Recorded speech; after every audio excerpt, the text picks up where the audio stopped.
तर डायरेक्ट आपण सुरुवात करूया 1 डझन. 1 डझन म्हणजे काय, तर 12 वस्तू किंवा 12 आर्टिकल किंवा 12 नंबर. 1 डझन म्हणजे 12 नंबर. त्यानंतर 1 क्वायर. 1 क्वायर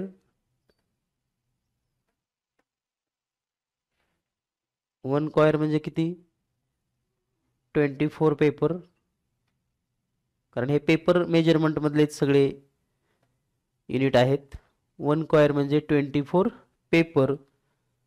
त्याला आपण 24 ला असं पण लिहू शकतो की 2 डझन. तर हे आपल्याला पाठच करावं लागणार आहे, कारण हे पाठ असेल तरच आपल्याला प्रश्न सोडवता येतील.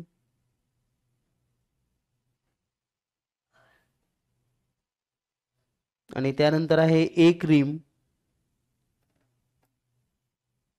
एक रिम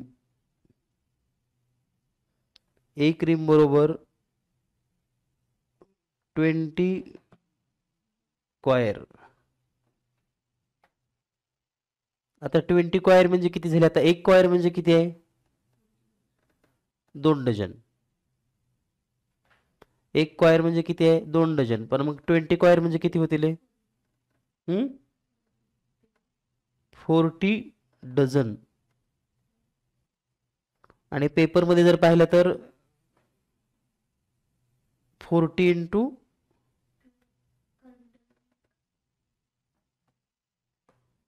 40 डझन म्हणजे काय, 40 गुणिले 12 म्हणजे 480 पेपर.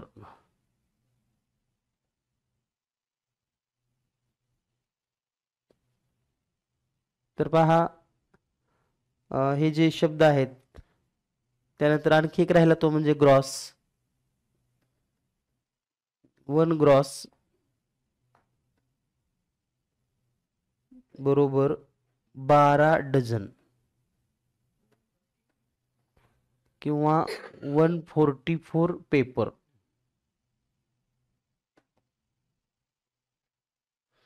तर हे 4 युनिट. यामध्ये आपल्याला डझन तर सर्वांनाच माहिती आहे. याला मराठीमध्ये स्क्वायरला दस्ता असं म्हणतात. एक दस्ता बरोबर 24 पेपर किंवा 2 डझन. रिमला मराठीमध्ये रिमच म्हणतात आणि ग्रॉसला मराठीमध्ये ग्रॉसच म्हणतात.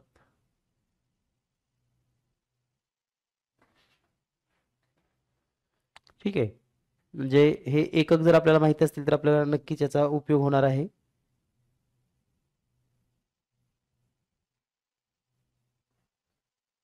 तर आता हे लक्षात ठेवण्याशिवाय पर्याय नाही. म्हणजे आपल्याला सोपा आहे अगदी. 1 क्वायर म्हणजेच एक दस्ता म्हणजे 24 पेपर. 24 पेपर लक्षात राहिले की पुढचं सगळंच लक्षात येतं. म्हणजे 2 डझन असणार हे कळणारच आहे आपल्याला. 1 क्वायर म्हणजे 2 डझन, 1 ग्रॉस म्हणजे 12 डझन आणि 1 रिम म्हणजे 40 डझन. म्हणजे तुम्ही जर असं वेगळ्या पद्धतीने पाठ केला तर असं पण लिहू शकतात. या ठिकाणी लिहितोय मी आता, पहा. 1 12 म्हणजे 1 डझन. सर्वांना मी डझनामध्ये लिहितो या ठिकाणी, पहा. 12 म्हणजे 1 डझन. त्यानंतर 1 ग्रॉस. 1 ग्रॉस म्हणजेच, एक मिनिट, उतरत्या क्रमाने लिहूयात. चढत्या क्रमाने सुरुवातीला घेऊयात. 1 क्वायर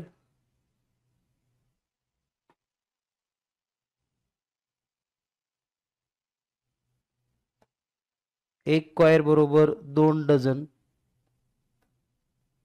तर याचं तुम्हाला पेपरमध्ये रूपांतर करता येतं.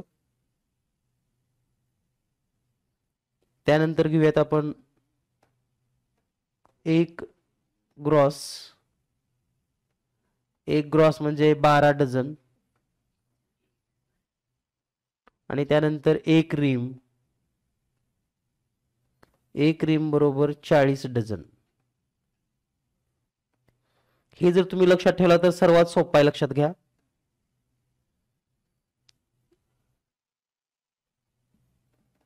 QGR एवढं लक्षात ठेवा. Q2 G12 R40 असं जरी लक्षात ठेवलं तरी चालेल. Q2 G12 R40 म्हणजे काय, quire 2 dozen, gross 12 dozen and ream 40 dozen. हेच मराठीमध्ये कसं लिहावं लागेल, दस्ता 2, त्यानंतर ग्रोस 12 आणि रिम 40.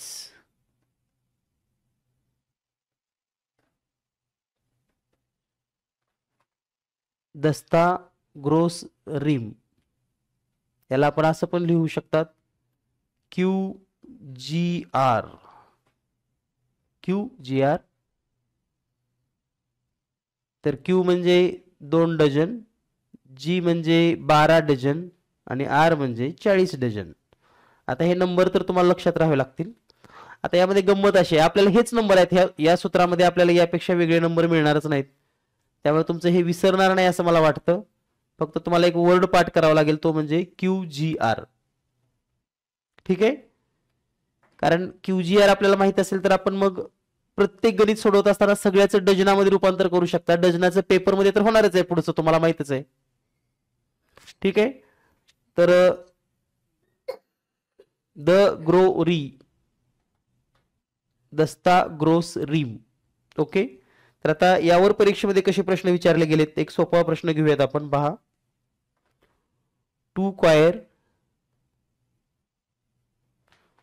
क्वायर paper plus 5 dozen paper is equal to how many paper.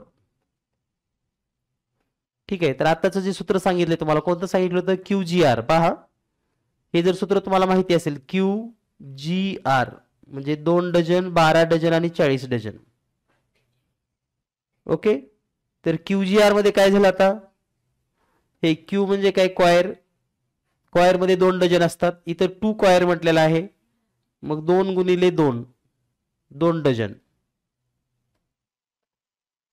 पहा, लक्षात येतं का तुम्हाला, 2 गुणिले 2 डझन प्लस 5 डझन. ठीक आहे, तर हे 2 गुणिले 2 किती झालं, 4 डझन प्लस 5 डझन. सगळे डझन करून घ्या अगोदर एकत्र, किती झाले टोटल, 9 डझन. आणि 9 डझन म्हणजे किती पेपर होतील, गुणिले 12 करावं लागेल आपल्याला. 9 गुणिले 12 आणि 12 नंबर 108 पेपर. तर या ठिकाणी आन्सर येईल 108. पहा, तर असा प्रश्न हमखास येणार आहेच, आणि 2 प्रश्न असणार आहेत, लक्षात ठेवायचं. जर 2 याचे नसतील तर मग एक नाणी नोटाचा असणारच आणि एक याचा असणार. ठीक आहे, यानंतर नेक्स्ट क्वेश्चन पाहूयात. जोसेफ युज्ड, आलेलाच प्रश्न आहे हा. Joseph used 20 quire out of 1 dream.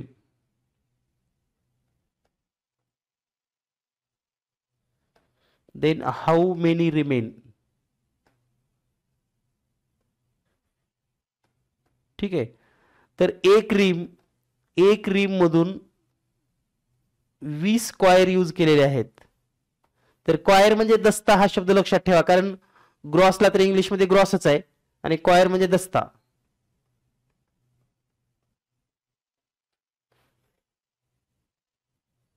आणि याचं जे सूत्र आहे QGR, QGR म्हणजे 2, 12, 40. ठीक आहे, तर एक रिम म्हणजे किती, एक रिम म्हणजे 40 डझन मायनस 20 क्वायर म्हणजे 20 गुणिले, आता एक क्वायर म्हणजे किती आहेत, 2 डझन. Q म्हणजे 2 डझन, मग किती झालं हे, 40 डझन वजा 40 डझन. 0 paper remain.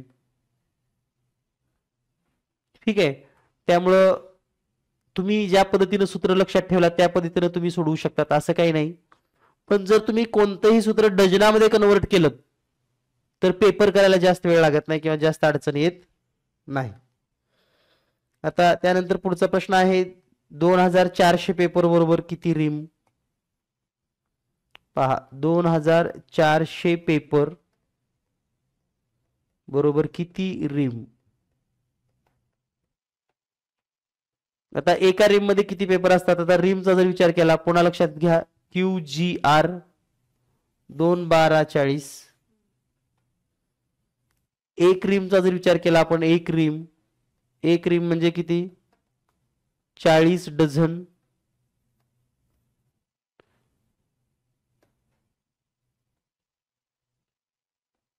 ठीक आहे.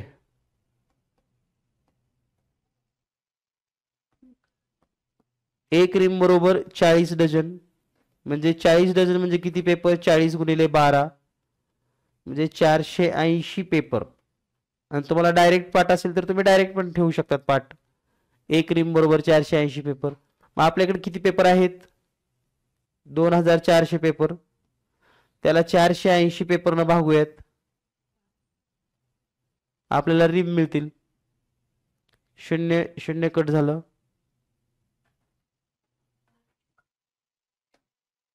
तर 24 न भाग जाईल वर आणि खाली पण 24 दोन्ही 48 24 एक 24 आणि 0ला 0. बे एक बे बे पंचे 10 म्हणजे 5 रिम. पहा परीक्षेत हे अजिबात विसरू नका कारण अतिशय सोपा प्रश्न आहे. आम्ही तो आणि सोडवू शकता तुम्ही इतक्या सहजतेने हे प्रश्न आहेत.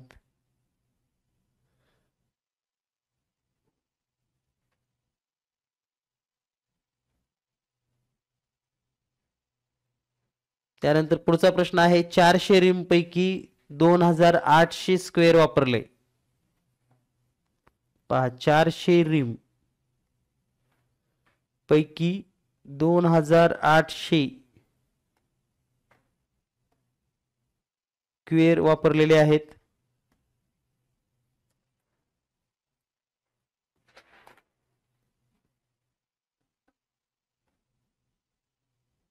चारशे रिम पैकी 2800 तर किती रिम शिल्लक असतील असं विचारलेलं त्यांनी. किती रिम शिल्लक असतील. आता जर आपण क्वायरचा विचार केला उत्तरामध्ये रिम दिलेल्या लक्षात घ्या शिल्लक किती रिम आहेत.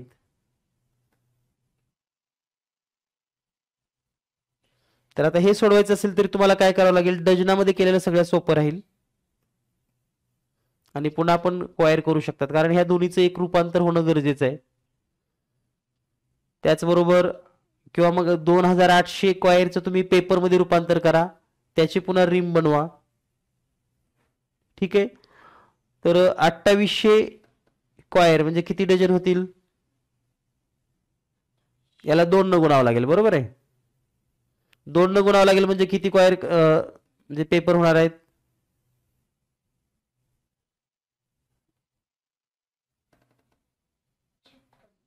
दोन डझन न करूयात आपण अगोदर 28 दोन्ही 56 डझन.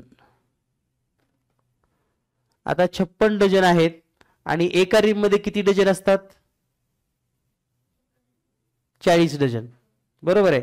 मग याचं जर आपल्याला रिम करायचं असेल तर ह्या 5600 ला 40 न भागावं लागेल म्हणजे 0 0 कट होईल. 4 1 4 4 1 4 1 उरलं 4 चौक 16 आणि 0 म्हणजे किती होतील हे 140 रिम होतील आणि 400 मधून 140 रिम वजा करा उत्तर राहील 260 रिम. पहा या ठिकाणी काय केलं आपण सुरुवातीला जे क्वायर आहेत त्याला डझनामध्ये रूपांतर केलं आणि डझनाचं पुन्हा रिम मध्ये केलं.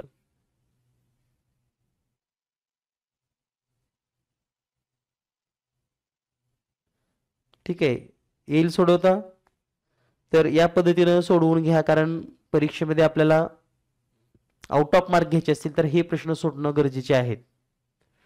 त्यानंतर आपण जे काही रुपयाचे किंवा नाण्यांचे प्रश्न आहेत ते पण आपण पाहणार आहोत.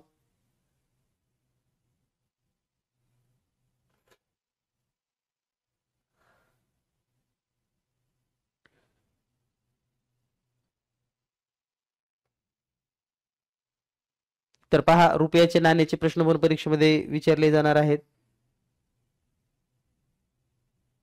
तर सर्वप्रथम आपल्याला माहिती आहे की वेगवेगळ्या ज्या नोटा आहेत, 10 रुपये, 5 रुपये, 50 रुपये, 100 रुपीज, तर या नोटा घेऊन काही रक्कम तयार केली जाते. समजा 10 रुपीज, 50 रुपीज, 100 रुपीज या समान नोटा असून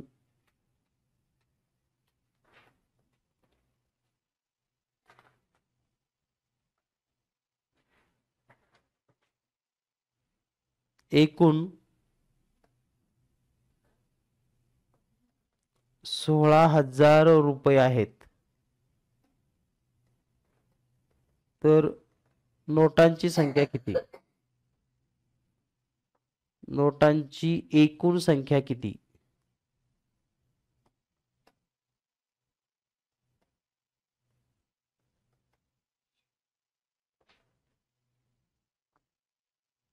तर पहा, दिलेल्या माहितीनुसार आता 10 रुपये, 50 रुपये आणि 100 रुपयाच्या एक्स नोटा मांडल्या, तर मग रुपये किती होतील? 10x अधिक 50x अधिक 100x बरोबर 16,000. ही टोटल बेरीज झाली 160x बरोबर 16,000. म्हणजे x बरोबर 16,000 भागिले 160. 0 0 कटलं, 16 1 16, 2 0 म्हणजे किती आल्या? 100 नोटा आल्या. 100 नोटा म्हणजे कोणाच्या?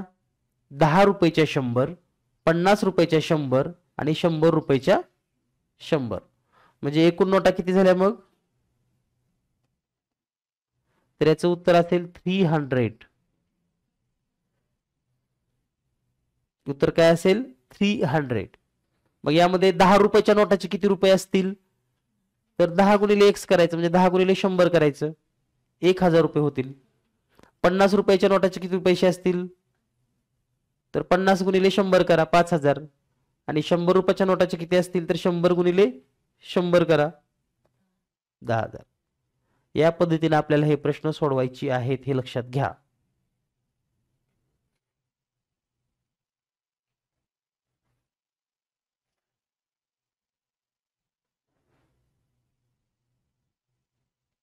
ठीक आहे, येईल सोडवता आपल्याला.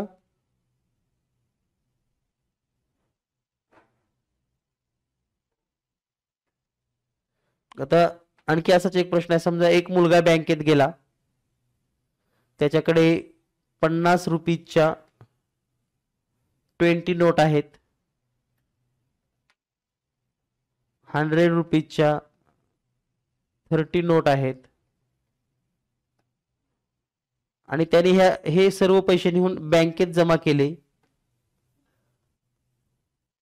Deposited in bank and take 20 rupees note, आणि 20 रुपयाच्या नोटा घेतल्या, तर त्याला 20 रुपयाच्या किती नोटा मिळतील? तर कसं सोडवावं लागेल? सोडवा बरं, 1 मिनिट वेळ असेल तुम्हाला सोडवण्यासाठी.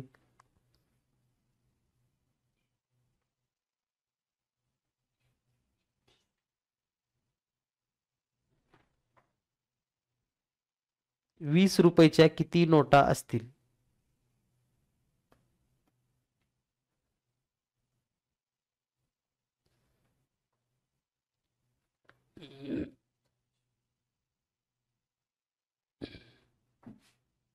ओके, तर काय करायचं? 20 रुपयाच्या 50 रुपयाच्या 20 नोट आहेत, तर याचे झाले 1000. गुणाकार करून घ्या. आणि 100 रुपीज टू 30 नोट म्हणजे 100 इंटू 30, टोटल 3000 आणि टोटल 4000 नोट. आता या 4000 नोट मध्ये 20 रुपयाच्या नोटा पाहिजे तर 20 न डिवाइड करा याला. 0 0 कॅन्सल, 2 1 चा 2, 2 2 चा 2 आणि 0 0 म्हणजे 200 नोट्स. या पद्धतीने आपल्याला हे सोडवावं लागेल. म्हणजे असे प्रश्न परीक्षेत आलेले आहेत.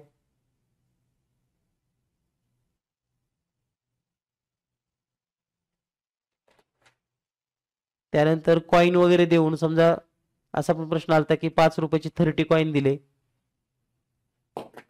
तर 10 रुपीजच्या किती नोटा आपल्याला मिळतील असाही प्रश्न येऊ शकतो. त्यानंतर असाही प्रश्न येऊ शकतो की समजा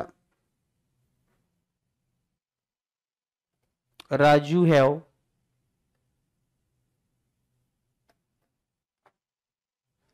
₹1775.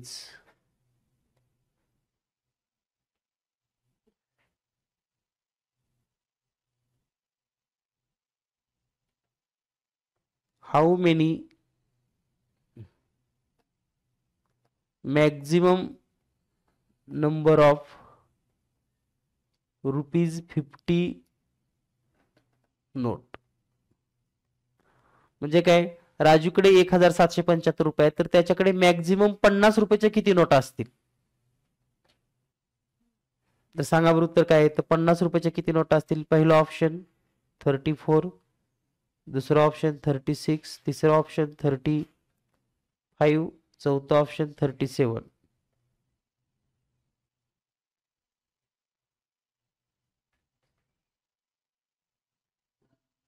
₹50 किती नोटा असतील. मॅक्झिमम नोटा त्याच्याकडे 50 रुपयाच्या आहेत.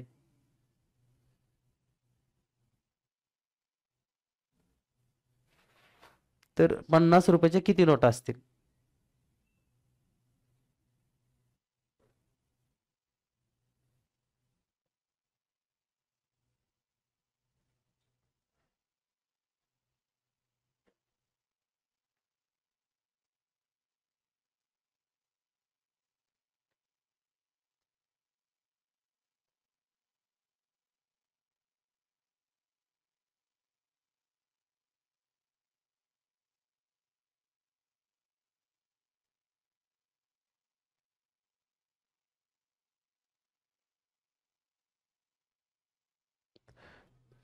पहा, राजूकडे 1775 रुपये आहेत तर मॅक्झिमम 50 रुपयाच्या नोटा म्हणजे बाकीची वरची चिल्लर असतील ना थोडेफार.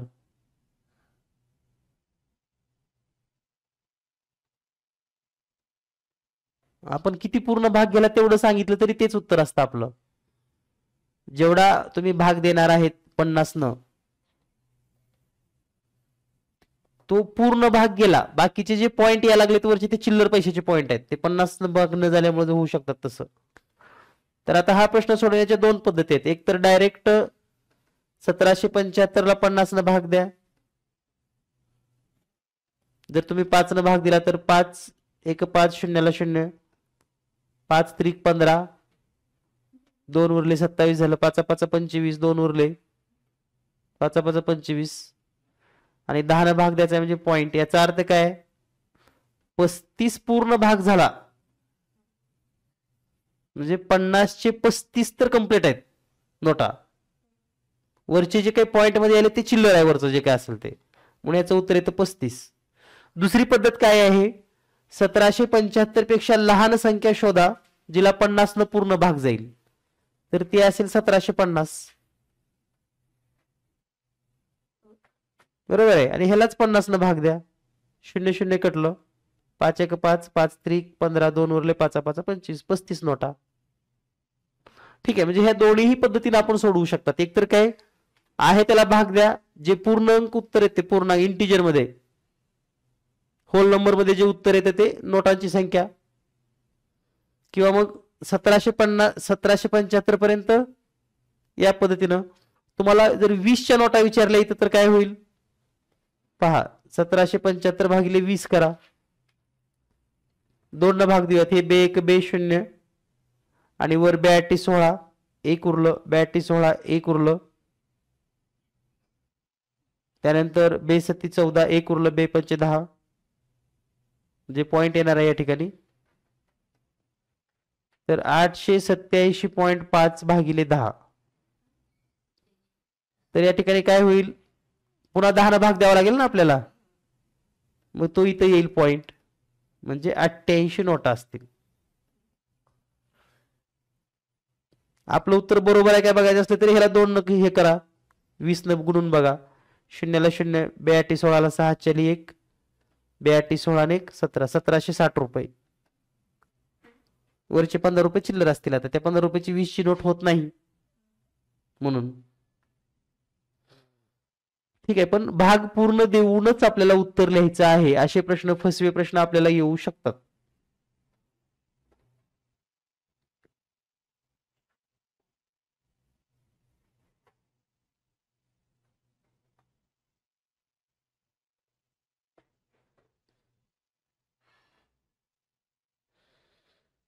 त्यानंतर असा एक प्रश्न आला होता पहा परीक्षेमध्ये.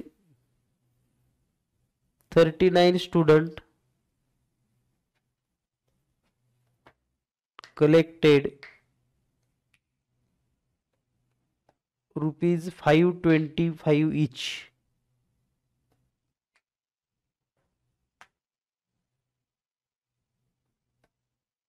It had 40 notes of ₹500 and remaining ₹5 note. Then how many notes of ₹5?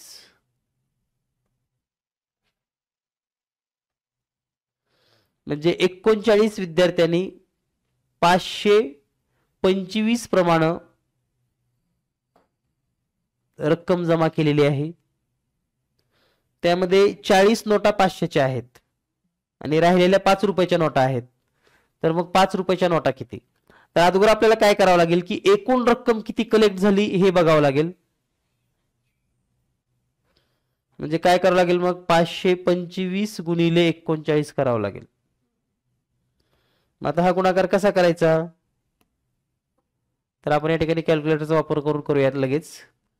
525 गुणिले 39, तर उत्तर येईल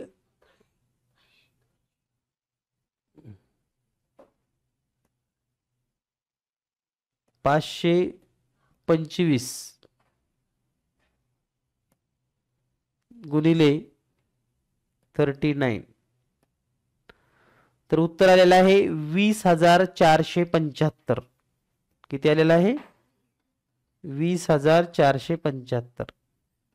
यामध्ये 500चे 40 नोट आहेत, म्हणजे किती रुपये झाले? 500 गुणिले 40 नोटा, हे 3 शून्य जशाल तशी येणार आणि 4 पंचे 20,